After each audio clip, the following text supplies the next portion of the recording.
We begin tonight with the biggest story in eastern Iowa today for sure, and that's the big numbers on the area thermometers. Everyone reached the 90s today, and in Des Moines, they topped 100 degrees for the first time in 6 years. We'll have more on what to expect for tomorrow in just a moment, but first, we want to focus on how it feels right now. Fox 28's Brian Scott live in Linn County with more on how those trying to have some fun out there are coping with some extreme summer heat, Brian. Well, that's right, Tiffany. We're out here at the Linn County Fair where the fun is on out here in Central City, and we are at a Arctic feeling. 82 degrees. When I say Arctic feeling, that's compared to some of those mid-90s we were hitting out here in Central City earlier today, and that we're likely going to see again this weekend. You know, with a lot of events coming up this weekend, like the Iowa City Arts Festival, like the Freedom Fest, like a lot of the concerts they're going to have here at the grandstand, we're going to be wishing it was 82.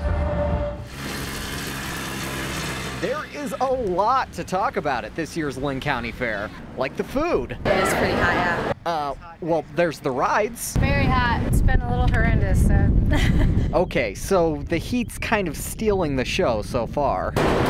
So a lot of people are trying to beat it. Fans. Yeah. Water. Fans and water, yeah. Just staying in the shade, I think, out of the sun. Others are using it to their advantage, making some money off of this scorcher of a day. Dunk it in some cold water, and then you either wrap it around your neck or wrap it around your head, and you can walk around and keep cool. There you go, honey. But after years of events like this, Eric Hansen can tell you the sun tends to win, and often it's not pretty. I personally saw about 697 life-threatening emergencies. While he hopes that trend ends, Maybe.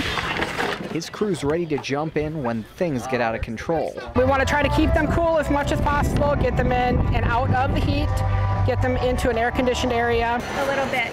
Because no matter how creative the method might be, the sun's a tough opponent. We have an air conditioner, but it doesn't help. How are you guys staying cool today? Oh, we're not. We're heading back to the camper. Now, if you're heading out to any events this weekend, you're going to want to keep an eye out for these signs. These are going to point you in the direction of those in case there is a problem. The first aid tents, they're standing by. They got a lot of water, a lot of fluids there to help get you back into the swing of things if the heat does become a little too much for you. But they say the way to avoid having to come see them is simple things. Try to stay inside, yeah, right, if you can. But otherwise, drink a lot of fluids, a lot of waters, a lot of non-carbonated beverages like Gatorade, that sort of thing to keep your fluids up. And especially the one a lot of people don't think of, eat. Make sure you eat. They say you've got to have fuel in your body to keep moving, especially on these hot, hot summer days. We're covering the corridor in Central City tonight. Brian Scott, Fox 28 News.